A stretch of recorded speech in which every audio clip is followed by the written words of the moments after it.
And welcome back to Module 2.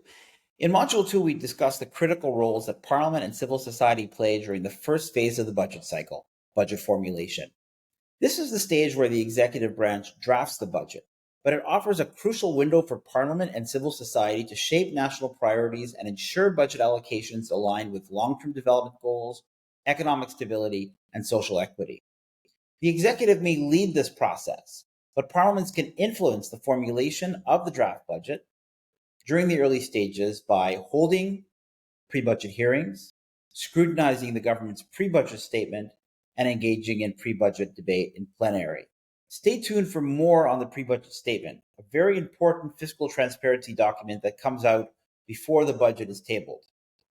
Parliament's active involvement in budget formulation is particularly important in countries where legislatures have limited authority to amend the draft budget during the approval phase.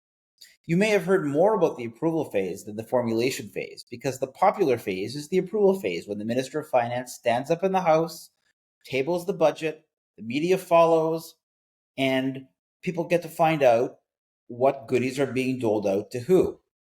But it's really the formulation stage that CSOs can engage with Parliament to highlight the needs and priorities of communities and people they represent in a time where they could still help to ensure they are reflected in the annual budget. As CSOs, you can align your efforts with the entry points available in your Parliament and advocate for new entry points.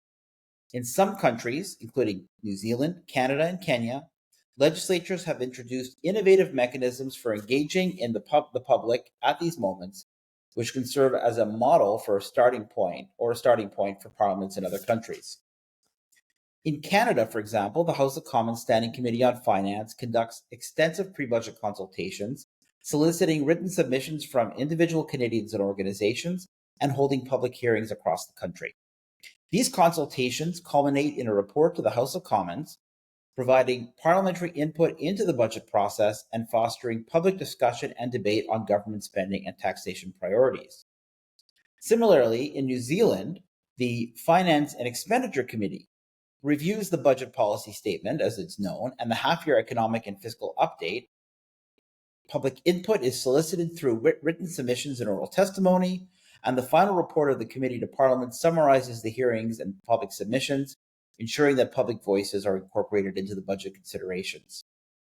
In Kenya, the Budget and Appropriations Committee engages with various stakeholders to review policy priorities and budget ceilings. Public consultations are actively sought, with calls for memoranda published in major newspapers and on the Parliament's website.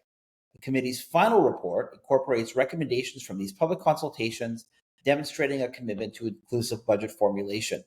Furthermore, in Kenya, it is a legal requirement for the pre-budget statement or the budget policy statement to be tabled in the House, and it is a legal requirement for it to be reviewed by a parliamentary committee. So we have a lot to talk about in this module. I hope you enjoy.